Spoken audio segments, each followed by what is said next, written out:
সম্প্রতি সামাজিক যোগাযোগ মাধ্যমে অভিনেত্রী আয়মান সাদিককে নিয়ে বিভিন্ন ছবি, ভিডিও এবং বিভ্রান্তিকর কন্টেন্ট ছড়িয়ে পড়েছে। বিভিন্ন শুটিং ভিডিওতে অশালীন পোশাকে দেখা যাচ্ছে। এসব ছবি, ভিডিওর পোস্ট নিয়ে দর্শকদের মধ্যে নানা ধরনের আলোচনা শুরু হয়। কেউ অভিনেত্রীর পক্ষ নিয়ে কথা বলছেন, আবার কেউ বিপক্ষে।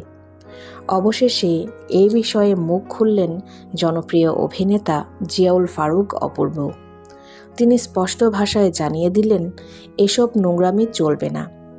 অভিনেতা অপূর্ব এক বক্তব্যে জানান, শিল্পীদের নিয়ে বিকৃত বা আপত্তিকর কন্টেন্ট তৈরি করা ঠিক নয়।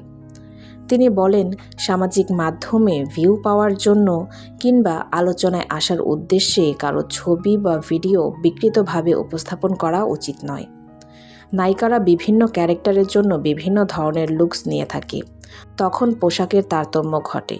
সেগুলো নিয়ে বিভ্রান্তিকর কন্টেন্ট শুধু একজন শিল্পীর নয়, যে কারো ব্যক্তিগত সম্মান ও মানসিক স্বাস্থ্যের উপর নেতিবাচক প্রভাব ফেলতে পারে। তো ভিউয়ার্স, এই বিষয়ে আপনার কী মতামত? অপূর্বর বক্তব্যকে আপনি কিভাবে দেখছেন? কমেন্ট করে জানান। ভিডিওটি ভালো লাগলে লাইক, শেয়ার করুন এবং আরও আপডেট পেতে আমাদের চ্যানেলটি সাবস্ক্রাইব করতে ভুলবেন না। ধন্যবাদ।